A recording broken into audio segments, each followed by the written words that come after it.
Hello and warm welcome all of you to Infinity Long class. So as promised, we are going ahead with our this particular Operation Lakshya, right? And here we are more focused toward both Olympiads and boards, right? So on that path of learning Olympiad topics, हमने last class में क्या सीखा? Sociometric calculations के बारे में काम किया है, राइट? आज के टॉपिक हमारे जो है बेटा वो उसी टॉपिक को एक्सटेंड करेंगे, राइट? हम कॉन्सेंट्रेशन टर्म्स के बारे में समझने वाले हैं, okay? So concentration terms, okay, what is this concentration sir? First of all ये कॉन्सेंट्रेशन टर्म्स में बहुत सारे टर्म्स पढ़ने वाले कॉन्सेंट्रेशन की, पर ये कॉन्सेंट्रेशन होता क्या है? पहला तो क्वेश्चन ही हमारे पास ये है कि कॉन्सेंट्रेशन से हमें क्या समझना है सर? तो कॉन्सेंट्रेशन बताता है दिए हुए सॉल्वेंट या सॉल्यूशन में कितना सॉल्यूट प्रेजेंट है, right? So how much amount of solute present in given amount of solute और solvent. Once again, how much amount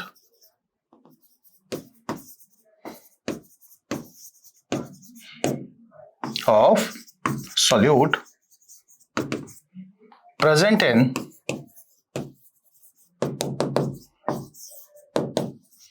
given amount of solvent or solute. So solvent और solution, दिए हुए solvent या solution में कितना solute present है उसी को हम क्या बोलते हैं? कॉन्सेंट्रेशन. ठीक है, इस कॉन्सेंट्रेशन को पढ़ने के बहुत सारे तरीके हैं. Okay, so this is our topic, concentration terms and calculation involving concentration. ये छोटा टॉपिक नहीं है, ये बड़ा टॉपिक है, तो इस पर हमें प्रॉपरली काम करना पड़ेगा, है ना? Will take time to understand this topic. So देखो, सबसे पहले तो हमें वर्ड समझना पड़ेगा सॉल्यूशन. सॉल्यूशन क्या होता है? ठीक है, सॉल्यूशन जो है आपका, सॉल्यूशन एक होमोजेनियस मिक्सचर है. ये मेरे पास अंडरस्टैंडिंग होनी चाहिए कि सॉल्यूशन एक होमोजेनियस मिक्सचर है जहां पे सॉल्यूट पार्टिकल्स की इक्वल या फिर कह सकते हो यूनिफॉर्म डिस्ट्रीब्यूशन होता है through out the given solvent. जो भी मैं मीडियम यूज कर रहा हूं, उस सॉल्यूट को डिसॉल्व करने के लिए उसमें आपका जो सॉल्यूट है इक्वली डिस्ट्रीब्यूट होने वाला है. ठीक है, अच्छा, अब ये जो सॉल्यूशन है ये सॉलिड स्टेट में भी हो सकता है, लिक्विड स्टेट में भी हो सकता है और गैसियस स्टेट में भी हो सकता है. Okay, so have a look, how does it look like? अगर आपने सॉल्यूट लिया और सॉल्वेंट लिया, दोनों को मिक्स किया, तो जो नेट बनेगा वो क्या होगा? Solution. So solute plus solvent gives you what? Solution, right? तो सॉल्यूशन इज फॉर्म्ड जब आप सॉल्यूट को सॉल्वेंट में डिसॉल्व करते हो. ओके, सो सर सॉल्यूट क्या है, सॉल्वेंट क्या है? अगर मैं सॉल्ट वाटर दे दूं तो इसमें सॉल्यूट क्या है, सॉल्वेंट क्या है, ये आपको पता होना चाहिए, है ना? तो देखो, अगर सॉल्यूट और सॉल्वेंट दोनों का फिजिकल स्टेट सेम है तो जो लेसर अमाउंट में होगा वो मेरा सॉल्यूट है और जो लार्जर अमाउंट में होगा वो मेरा क्या है? सॉल्वेंट है, राइट? नाउ मैंने ये बोला कि जो माइनर कंपोनेंट होगा किसी भी सॉल्यूशन में वो मेरा सॉल्यूट कहलाएगा, या फिर कह सकते हो जो सब्सटेंस आप डिसॉल्व कर रहे हो गिवन सॉल्वेंट में, है ना, गिवन मीडियम में, जो मैं डिस्पर्स करने वाला हूं वही मेरा क्या है? सॉल्यूट है. जिस मीडियम में आप उसको डिसॉल्व करोगे जो लार्जर अमाउंट में होगा दैट इज योर सॉल्वेंट. एक बात आप और भी ऑब्जर्व करोगे, one thing which you are going to observe is solvent का फिजिकल स्टेट एंड सॉल्यूशन का फिजिकल स्टेट सेम रहता है, राइट? तो कभी आप कंफ्यूज हो जाएं, आपको एक्स वाई दे दिया जाए and you are confuse sir which is solute which is solvent, just look at the physical state, है ना? सॉल्वेंट का फिजिकल स्टेट सेम होता है एज पर सॉल्यूशन, सॉल्यूट का फिजिकल स्टेट जनरली डिफरेंट होता है as according to the solution. ठीक है, अगर वो सेम हो जाए तो जो ज्यादा है वो सॉल्वेंट है, जो कम है वो सॉल्यूट है. ये मेरा क्लासिफिकेशन है. अब टाइप्स ऑफ सॉल्यूशन की बात करें, देखो बाइनरी सॉल्यूशन क्या होगा? बाइनरी मतलब दो, है ना? एक सॉल्यूट हो गया, एक सॉल्वेंट हो गया. One solute and one solvent is my binary solution. Ternary solution क्या होगा? दो solute and one solvent, right? Ternary solution में क्या होगा? दो सॉल्यूट एक solvent. Okay, this is how we classify them. इसके अलावा आप ये सारे टर्म्स भी सुनोगे, aqueous solution, non aqueous solution. क्या मतलब होता है? देखो, एक्वस का मतलब क्या होता है? पानी, राइट? एक्वस सॉल्यूशन वो सॉल्यूशन है जहां पे जब किसी भी सब्सटेंस को आप वाटर में डिसॉल्व करते हो तो वो बना के देता है आपको क्या? Aqueous solution. ओके, अब जब वाटर मेरा सॉल्वेंट है that is my aqueous solution. जब मेरा वाटर सॉल्वेंट नहीं है, वाटर के अलावा alcohol, ether, acetone, hexane, benzene मेरा सॉल्वेंट है। जब मेरा वाटर सॉल्वेंट है एक्व सॉल्यूशन, जब मेरा वाटर सॉल्वेंट नहीं है उसके अलावा कोई और सॉल्वेंट है वो non aqueous solution. As easy as this. Okay, now मैंने आपको स्टार्टिंग में ही बता दिया, कॉन्सेंट्रेशन बताता है कितना सॉल्यूट प्रेजेंट है दिए हुए सॉल्वेंट या सॉल्यूशन में। इसको एक्सप्रेस करने के बहुत सारे तरीके हैं, right, depending upon conditions, right. इसको हम ग्रुप्स में बांट लेते हैं, है ना। सो कॉन्सेंट्रेशन टर्म्स को हम दो ग्रुप में बांट सकते हैं।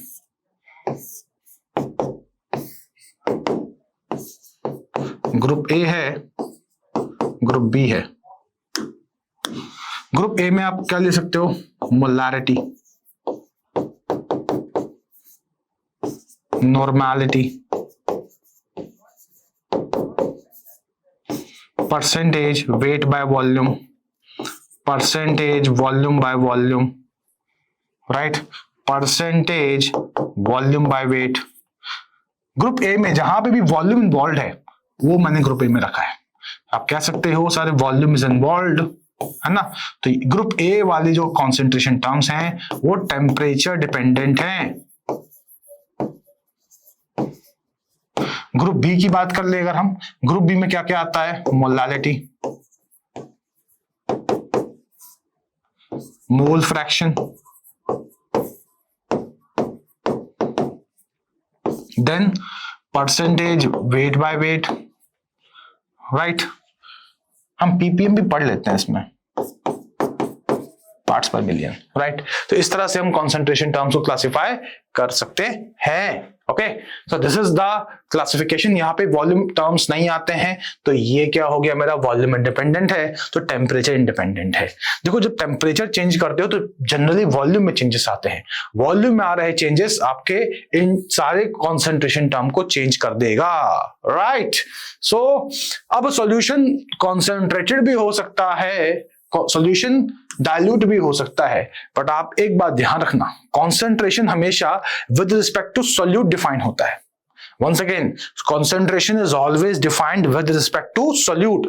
तो अगर concentration with respect to solute define हो रहा है सर, तो ऐसा solution जिसमें solute बहुत ज्यादा है वो क्या हो गया, concentrated solution, और ऐसा solution जिसमें solute बहुत कम है वो मेरा dilute solution. Okay, so concentrated solution are something which have high amount of a large amount of solute.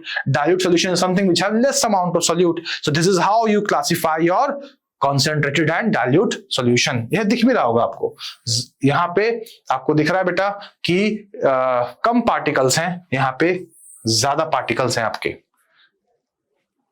गलत डायग्राम बनाया हुआ है, I just observe this. Okay, ignore this. इस डायग्राम को इग्नोर कर दो, ठीक है। तो आप इस तरह समझो बेटा कि जब भी अमाउंट ऑफ सोल्यूट ज्यादा होगा, अमाउंट ऑफ सोल्यूट ज्यादा होगा तो वो मेरा क्या हो गया, डाइल्यूट सॉल्यूशन, ठीक है। अमाउंट ऑफ सोल्यूट बहुत कम है, ठीक है, तो वो क्या हो गया, डाइल्यूट सॉल्यूशन। वहां जब भी देखो, अब सर मान लो कि कोई भी सॉल्यूशन दिया हुआ है, अब इसको यूटिलाइज कर लेंगे डायग्राम को। कोई भी सॉल्यूशन दिया हुआ है इसको डाइल्यूट कैसे कर सकते हैं, देखो सॉल्यूट तो बाहर नहीं निकाल सकते हो, आप क्या करोगे, सॉल्वेंट ऐड करोगे। तो अब अगर ये बस इनिशियल कॉन्सेंट्रेटेड सॉल्यूशन था, ये मेरा इनिशियली कॉन्सेंट्रेटेड सॉल्यूशन था जिसमें सॉल्यूट एंड सॉल्वेंट प्रेजेंट थे, मैं कह रहा हूं ये कॉन्सेंट्रेटेड सॉल्यूशन है। अगर कॉन्सेंट्रेटेड से मुझे डाइल्यूट में जाना है तो ऐसा तो नहीं सॉल्यूट के पार्टिकल्स बाहर निकाल लूंगा मैं, है ना, वो तो लॉजिकल नहीं है। अगर मैंने सॉल्ट डिसॉल्व कर दिया वाटर में तो सॉल्ट के पार्टिकल्स वो बाहर नहीं निकाल सकता मैं हाथ से पकड़ के या फिल्टर आउट करके। वंस इट इज डिसॉल्व्ड, अब एक ही तरीका है, डिस्टिलेशन करा लो या वेपोराइजेशन करा लो, है ना। डिस्टिलेशन एक अलग मेथड है, इवेपोरेशन एक अलग मेथड है ना। नाउ अब मैं क्या कर सकता हूं, सॉल्वेंट ऐड कर सकता हूं और उसमें। सो बाय एडिंग सॉल्वेंट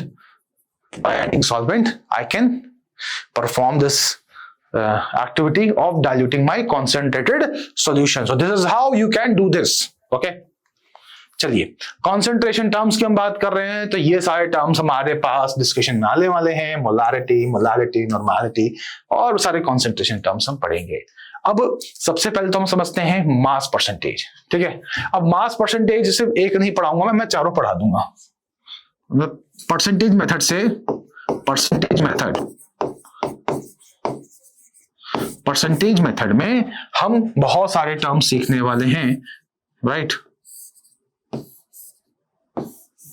पहला आता है percentage weight by weight, percentage weight by volume, percentage volume by weight, percentage volume by volume. ये चारों आप पढ़ने वाले हो, ठीक है। तो I hope you are able to understand these terms. अगर समझ नहीं आया है तो भाई भी समझाऊंगा बेटा, आपको क्लियरली समझ में आ जाएगा, ठीक है। चलिए, तो पहला हम पढ़ते हैं परसेंटेज मास बाय मास। अच्छा, केमिस्ट्री में मास कभी वेट कभी मास ऐसा वर्ड में यूज करूंगा, है ना। याद रखना, मास और वेट सेम नहीं होते हैं। Mass is the amount of matter present in the substance, weight is the force experience due to gravity. ये तो पता है आपको, फिजिक्स में अपने को पढ़ा है। पर कई बार केमिस्ट्री में आपको ये टर्म इंटरचेंजेबली यूज होते हुए दिखाई देगा, राइट। इसका मतलब ये नहीं है कि वो सेम है, बस यहाँ पे यूज हो रहा है कि नहीं। तो अब कई बार क्या होगा बेटा, आपको बोलेगा कॉन्सेंट्रेशन टर्म इसका 5% है।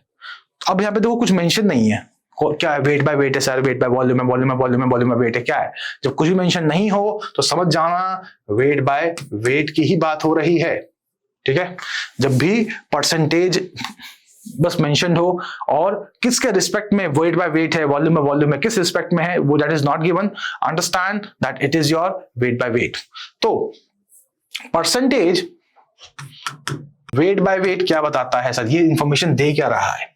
अगर मैं कह रहा हूं x% wait by wait, x% wait by volume, x% volume by wait, x% volume by volume, इसका मतलब क्या है। देखो यूनिट तो समझ में आ रही है, न्यूमरेटर सॉल्यूट मास में है और ये सॉल्यूशन भी मेरा किस में है, मास में है ना। तो उसके अकॉर्डिंग हम इसको स्टडी कर सकते हैं, ठीक है।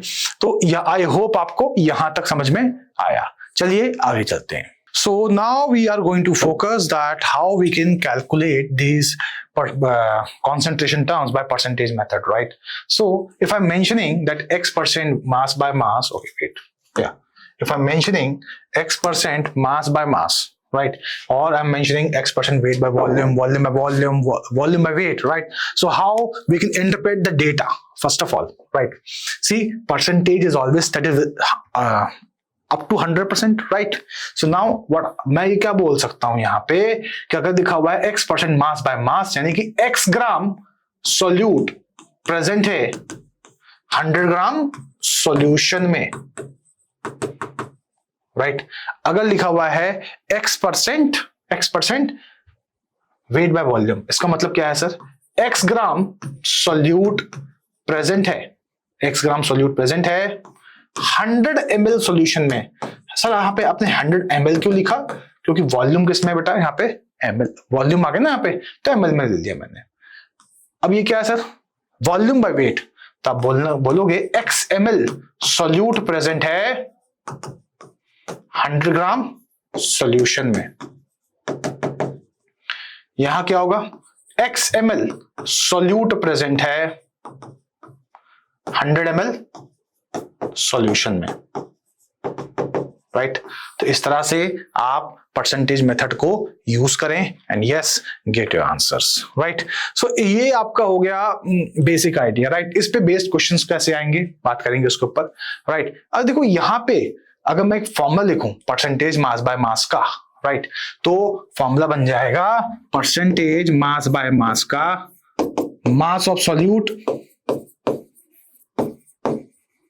Upon mass of solution. इस पूरे टर्म को हम क्या बोलते हैं, वेट फ्रैक्शन। इनटू 100 कर दोगे तो ये बन जाएगा आपका क्या, percentage mass by mass, right. So percentage mass by mass is actually mass of solute upon mass of solution into 100, या फिर बोल सकते हो weight fraction into 100, okay. So similarly volume fraction भी आप बोल सकते हो। वॉल्यूम फ्रैक्शन अगर आपको देखना है तो volume of solute upon volume of solution into 100, right. ये फॉर्मूला है, ये मेरा वॉल्यूम फ्रैक्शन इनटू 100 हो जाएगा, राइट। तो अगर मैं इसी को मल्टीप्लाई कर दूंगा 100 से तो मेरा क्या मिल जाएगा, परसेंटेज वॉल्यूम बाय वॉल्यूम तो फॉर्मूले को इंटरप्रेट करना भी सीखना इज इंपॉर्टेंट, ठीक है। तो अब सर इस पे क्वेश्चन करें, इस फॉर्मूले बेस्ड क्वेश्चन देता हूं मैं आपको। मैंने बोला कि 15 gram of salt is mixed in 185 gram of water. तो बताओ कॉन्सेंट्रेशन ऑफ सॉल्यूशन कितना है, ठीक है। सवाल ऐसा आ गया। अगर सवाल ऐसा आ रहा है, देखो आपने चेक करना है क्या है, क्या क्या दिया हुआ है। इसने सॉल्यूशन वर्ड यूज किया है क्या? नहीं किया है, मैंने यूज नहीं किया है। यानी कि मैंने क्या दे रखा आपको, मास ऑफ सॉल्यूट, ये क्या दे रखा आपको, मास ऑफ सॉल्वेंट, राइट। इनको यूज करना है। तो यहां जो फॉर्मूला बनेगा वो ये है, मास ऑफ सॉल्यूट कितना है 15 gram upon mass of solution कितना हो जाएगा sir 185 gram of water plus 15, तो ये कितना हो जाएगा 200 gram into 100 gram to gram cancel, ये cancel, answer 15/2 that is 7.5%, right. तो 7.5% का मतलब क्या है, 7.5% का मतलब ये है बेटा कि 7.5 ग्राम सॉल्ट प्रेजेंट होगा 100 ग्राम सॉल्यूशन में। टोटल सॉल्यूशन कितने का था, 200 ग्राम का था सर। 200 ग्राम में अगर 15 ग्राम प्रेजेंट सॉल्यूट और मैं कह रहा हूं होमोजेनियस मिक्सचर है सर, ठीक है, तो 7.5 ग्राम हो जाएगा पर 100 ग्राम। बहुत इजी है ना, इजी कॉन्सेप्ट है कि नहीं। वॉल्यूम के टर्म से बात कर सकते हो। अगर मैं बोल रहा हूं कि 15 ml ethanol is present in 85 ml of water, right. अब देखो मैंने क्या दे रखा आपको, वॉल्यूम ऑफ सॉल्यूट दिया है, वॉल्यूम ऑफ सॉल्वेंट दिया है। तो volume of solute plus solvent कितना हो जाएगा 100 ml, 1 second, put the value here 15 ml upon 100 ml into 100, answer is again 15% volume by volume. तो वो क्या बता रहा है कि हर 100 ml सॉल्यूशन में 15 ml इथेनॉल प्रेजेंट है। डेटा को इंटरप्रेट करना सीखना is very important, right. So as already explained to you, आप परसेंटेज वॉल्यूम बाय वॉल्यूम निकाल सकते हो, वॉल्यूम फ्रैक्शन को 100 से मल्टीप्लाई करके, just like you did for mass fraction, है ना। अब आता है परसेंटेज मास बाय वॉल्यूम, बहुत easy, mass of solute upon volume solution. Mass की बात कर रहा है ग्राम में लिख लो, वॉल्यूम की बात कर रहा है एमएल में लिख लो, and this is how you can calculate the mass percentage of, right, this particular formula. इसको दे देते हैं क्वेश्चन एक। तो क्वेश्चन है